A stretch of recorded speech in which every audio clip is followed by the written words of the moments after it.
to the Board of Mayor and Alderman work session. This is the February 6, 2025 meeting. We'll call to order at this time. Are there any public comments this morning? Seeing none, we'll move on to the approval of the minutes. This is the minutes for the January 9th, 2025 work session. Are there any corrections? If not, these minutes will stand as presented. Now we'll move into our department reports. And I will state for the record that Alderman Alder is out due to illness today. So we'll move to department reports. First up is the Public Works Director, Jack Williams. I'm sorry, Jack. We're going to make a change here. We're going to do police and fire. Kevin did ask me that. I forgot. Sorry, Davey. That's all right. Thank you, Mayor. And thank you. Just testing you, Jack. And thank you for doing that. And thank you for moving me up to the top there. That's part of my report. We're in the middle of doing some interviews for an open position, and we have 3 days of it, so we're trying to get everything best bang for our buck. And we have that one position to fill, and we're also looking for some part-time as well, so hopefully we'll give them some, if they're not chosen for the full-time, hopefully we can attract some part-time to fill some slots on that as well. And another update on just a department update as far as equipment-wise. Our ladder truck just recently, it wasn't in my police and fire committee, but it did it 2 days ago. The hydraulic pump went out on our ladder truck, so we're trying to figure out how much that's going to cost, when we can get some parts. So right now we do not have a aerial truck for coverage. So that'll be an emergency purchase if we need it. It's probably going to be in the budget. I mean, we have a contract through Brindley Mountain right now, and we keep a open PO for, breakdowns and stuff like that. And I'm hoping it does not go over that PO that we already have open. I guess just for awareness, if say there was a fire somewhere where you need the ladder, what would be, I guess, what structures in the city do you even need the ladder for? Majority of them, our ISO requires us to run 2 engines and a ladder to all fire calls. But we do have partnerships through our adjacent cities. Okay. And they can cover. So we're looking at about 45 minutes response time if we need it. Okay. And Chief Burton explained the other day that this would be for the extreme industrial type of fires that we may have, which do not occur often, but that's what that truck was. Got it. Okay. Yeah, we won't mutual aid anything if it's just a residential structure fire. We will anything commercial or anything on the square or anything commercial south as well. Okay. The other update I have is just our department update. Again, like I mentioned before, we're trying to fill that position that's open right now. Everything else is running smooth. I'm very proud of that. And I'm super proud of the guys, how they're performing, even though they are shorthanded. That is my report. Thank you, Chief, and good luck with your interview. Thank you so much. Now we'll move to Jack Williams, Public Works. Thank you, Mayor. Good morning.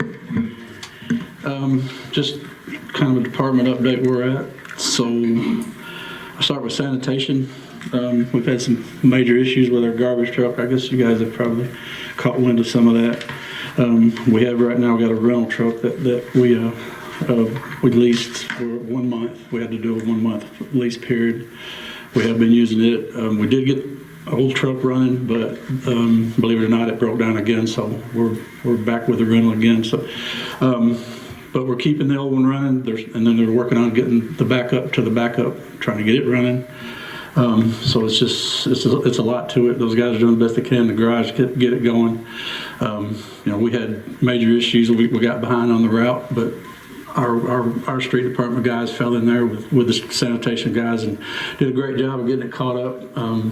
They just do a wonderful job. So I can't give them enough credit. But as far as the truck goes, we do have this one for 1 month, and we're utilizing it. And hopefully by that period, when that 4 weeks is up, we can send it back. So, but I just don't know. Until our new one gets here, it's just catching as we go. I talked with the builder. The chassis is in the plant. Our truck's being built. Hopefully, I'm thinking October. So we'll just keep scratching by until then.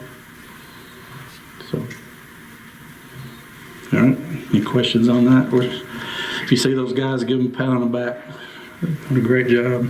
As far as the CDL program, I know I keep reporting on this. The guys they're doing their last training with Mr. Jeff Bryant, this week, and I think they're scheduled for the week of the 17th to actually go take their training. And we should have 2 more certified CDL drivers. So we're excited about that. And then we've got a couple more guys that are following into the program, and we'll start with them. So a lot of credit goes to Jeff Bryant for the work he's done with those guys. Again, I can't give him enough credit. He saved the city quite a bit of money by him being our trainer and signing off for these guys. Otherwise, we'd had to pay that out. So that was pretty awesome with him. He's been really good. I think that's really good in partnerships that we can develop with the county. I know certainly with the sheriff's department and the police department, it's good to see, that we can all work together because we never know when we need each other. So that's perfect. Definitely. And I think that's a great thing. The other thing is, I've talked with my committee with Alderman Keenan and Alderman Alder. We've been talking about we're going to start developing a plan for paving, street paving. I know you guys know, and you probably hear, you probably get calls about how bad the streets are. Well, we're not ignoring it. We do know it's an issue. We did put a bid out for Bluff Drive. We had a meeting with 2 contractors, and once we got into it, they were concerned about a section of the street. There's a drainage issue. So we're going to back up. We've helped put that bid on hold. We're going to back up and look at, probably had to put a drain in about midways at Bluff Drive on that one. Tommy West with Curbage is looking at that. He's waiting on to get the utilities marked so he'll know what he has to do if there's utilities in the way. So that's where we're at with that. In the meantime, we're going to go ahead and put a bid out for clay. It's a street that's cleared. As far as utility work goes with FPU, working with Clint Gill, he's been really good to keep us a list of what streets are not going to be worked on.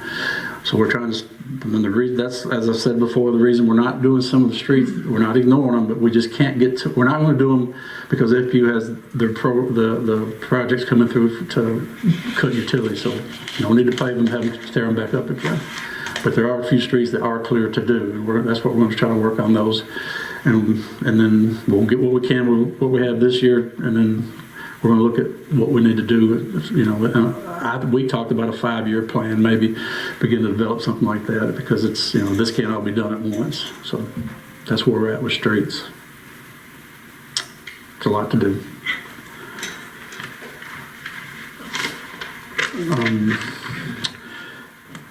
Other thing is sidewalk project.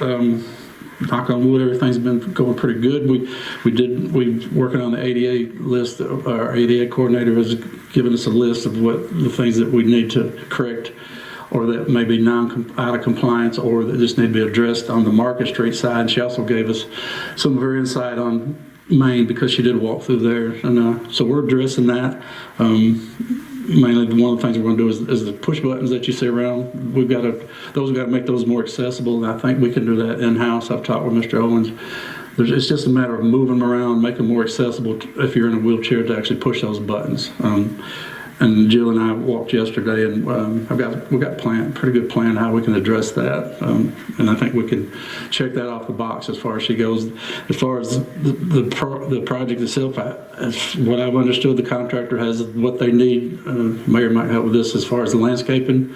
Yes. Everything they need for that. Okay, so I think they said this is the time for planting season, so they're ready to come back in. Maybe I think in the next week or 2 weeks, finish up the landscaping, finish up the troubleshooting, the punch list on that project, and get that closed out. Because when is the deadline on it, Mr. Owens? Is For the contract or the contract? When is it? It technically ends at the end of the month. Okay. So hopefully we can get that done and get them finished up with all that. I know that Croy Engineering has given the list to the contractors for the landscaping. Right, okay. So that should be going just any time now. And on the crosswalk buttons, now that is not anything that we touched or No. Addressed during the sidewalks. That was something that was installed several years ago, also along with the tactical strip, which is the yellow strip that has bubbles in that. Those are things that was not in our scope of the work of the sidewalks but it's things that need to be addressed Right. to kind of complete the whole project. Because they are out of compliance, you're right. And they weren't part of the sidewalk. Wasn't created by the sidewalk project, wasn't part of the project, wasn't a fault of the project. It was just something that's out of compliance the way they were done years ago. We are in our ADA plan we have several things that we're having to do, and this is just something that she cited. The only thing that, as far as the sidewalk project that she stated, I believe, was for us to be sure that we check some slopes and some grades on some things, and as far as we know, everything's still good there. So as far as the project itself, I don't believe there was any findings against the project that we did. There were suggestions and some things that we're going to have to do, but that's it. That's good. Yeah. Okay. Besides that, just the street department itself, we're like everyone else. We're 5 or 6 people sick. We've got the flu bug going around, so we've been short-handed and on top of everything going on. But those guys, again, I tell you, they've done a great job to do what they get done. They do. So besides that, that's my report. So any questions? Ask yourself one, under your paving plans, is there a new priority list available, or have you guys made another priority list other than the one that we had worked off of before? Yes, ma'am. We're working on one. Jeff and I have gone and put one together kind of off of that list, and then our priority. And what we've done is taken the streets that are actually available right now and put them as a top priority, because like I said, this project that FPU's doing, it's a 3-year project. So yeah, we do have, and I can put that together and I'll bring it. If you can get a copy of that Okay. priority list, it would be nice. Yes, ma'am. We will. Yeah, we will. Any other questions? No, just let everybody know. Pat them on the back for us, let them know that we appreciate what they're doing. We know, We will. Yeah. we know it's a thankless job a lot of times, in a lot of cases, so. Yeah, and that goes a long way with them to know that you guys, they've been recognized, so it means a lot to them. And we're spoiled. I was talking to another city yesterday, and we have big garbage picked up weekly. And most of the cities that surround us, they only pick that up once a month. So Right. if there's anything, and our leaves, our brush, all of that, that's picked up weekly. And in adjoining cities, they do not do that so Right. much. Yeah, So I've reached out, and some of them are bi-weekly, and we went bi-weekly once, and it was a disaster, so we wanted to, not on purpose. as far as that go, our streets look great. So thank y'all. Okay. I have a question on the sidewalks. Yes. When, I know we're coming close to the contract close on this phase. When do we start discussions on the next phase? That would be That'll be part of my report. Okay, never mind. Sorry, Jack. All right. okay. Thank you. All right, thank you.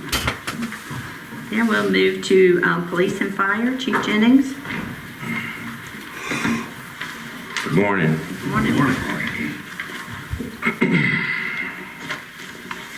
First, I go over the Slawburger Chase 5K/10K permit. That has been approved by our department, which is scheduled for April 19th, which is a weekend of the Slawburger Festival. That permit's actually being processed right now by my department, but this one came in before. Just wanted to go over that one. My second agenda is we're requesting to raise the municipal court cost. I think as we've presented before, these court costs have been the same at least for the last 20, 25 years. We're proposing to go from $80 to $115, which there's also a $10 fund that goes into the police fund for equipment fund, and also to provide equipment for the office staff, such as e-citations, things of that nature. So we're requesting to go from 80 to 125, and I believe that's before you as well.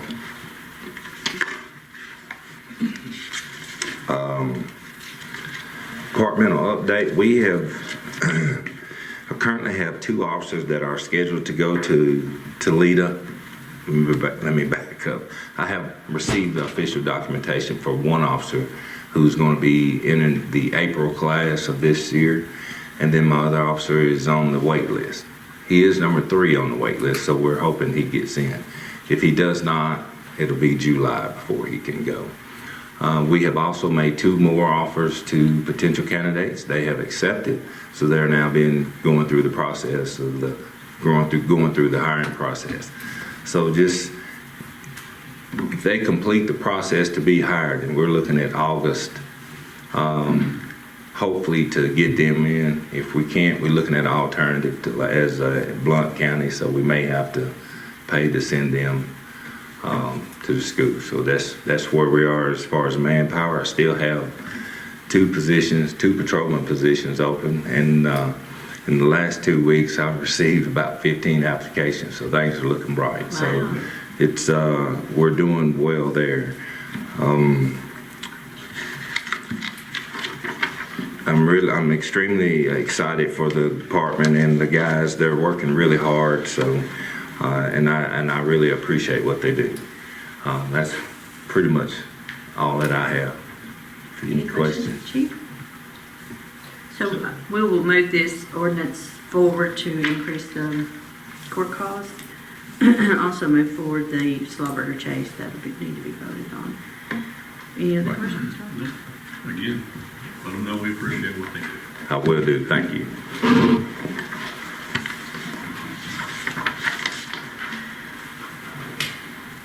Okay, we have Parks and Recs, Director Nathan Browning. Thank you, Mayor. Good morning, Board. First on our agenda, we have the Don Davidson paving. We completed that bid process, and we had one come back for $26,585 to do the entryway to Don Davidson.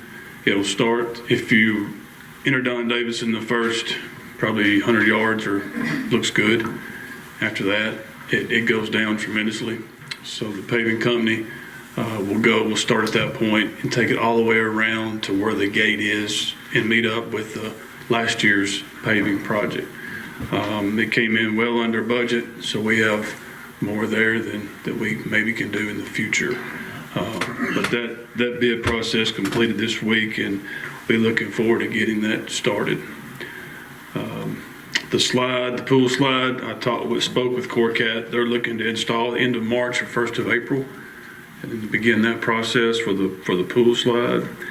And we have put out any interest for lifeguards and pool manager, and we have a lot of interest on that. Applications are coming in just about every day to work as a lifeguard or concession stand worker. And so that we're looking forward to getting a pretty productive pool season open. And we filled our one spot.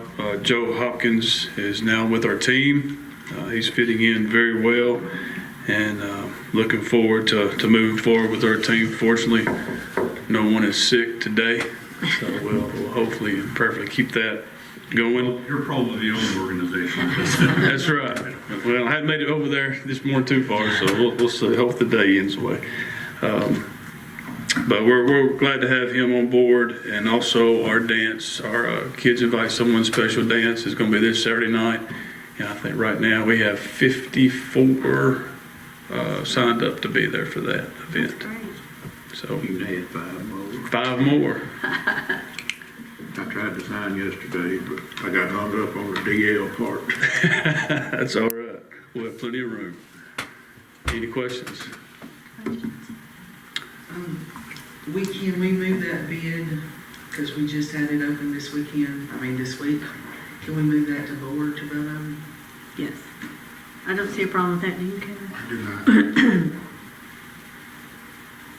Yes. 26,000.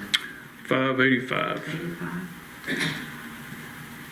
And you'll have a copy of that on your iPad, so you can look at that before the meeting. Okay. And like always, our guys and our ladies out there are working very hard, very proud of them, and they're looking forward to a wonderful spring as well. So Now, with this new hire, does that put you're full staffed? at the time, At the time. we will have one who's going to be retiring April the 1st, and we'll be looking to fill that spot. Okay. All right, thank you. Thank you. Our planning and codes, Director Gentry. Thank you, Mayor. Good morning, Board. We have 3 action items this month coming from planning. The first is Resolution R 2025-01, the intent to apply for the home grant. This grant always opens in February of each year. It is a federal grant, it's federal money, it's a no-match grant. The application is due February the 28th. Tia Lockridge with South Central is the one who helps facilitate the paperwork. She's already began our application process, but we must pass the resolution with intent to apply by this board as part of our application package. We are applying for $750,000. We could receive that amount, or depending on allocation of funds, it could be $500,000 or $250,000, depending on how they grade and score the applications. She did tell us that Petersburg is applying for $250,000. The county is not applying this year. So we will be notified late May if we receive any funds, and then the budget for this grant does begin July 1st. It's a 3-year process, 3-year grant. We probably, once we receive notification that if we receive any funds, they will not open the actual application process probably to spring of 26. And then usually 10 to 11 months after that is when they would be starting on the projects that are selected or who are awarded funds. When we received this grant in 2021, we were able to complete 4 projects, 4 homes, basically got a complete remodel on all 4 of those. So it's a good grant. Being a no-match grant, it's something we always want to apply for. So if this board will please move this resolution forward to Tuesday night.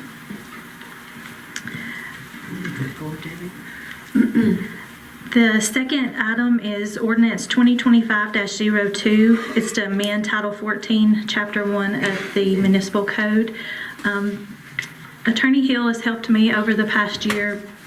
What this goes back to is when the counties changed their subdivision regulations, it didn't correlate with our regulations, and we had authority for subdivision of property less than 5 acres in the urban growth boundary.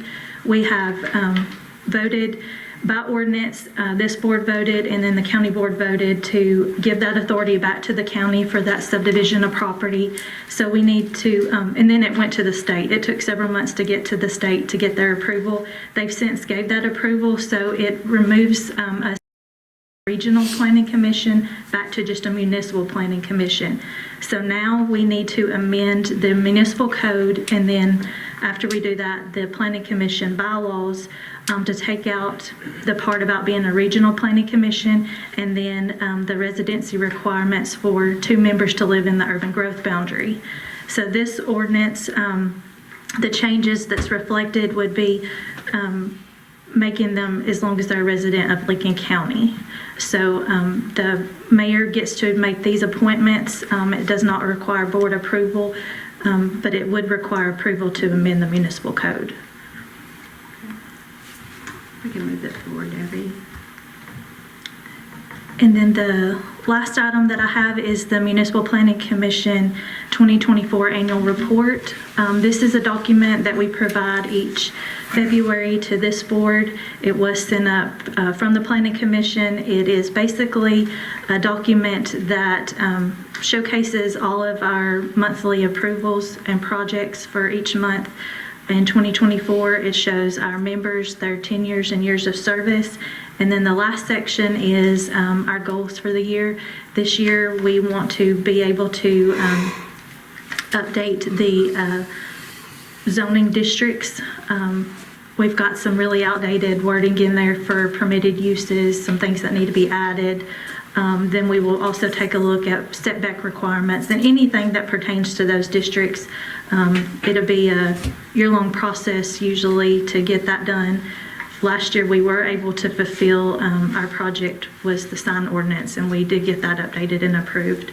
So we just need to send this on to Tuesday if this board wishes to approve this annual report from the Planning Commission. Any questions? If you will move that on, Debbie, that's great.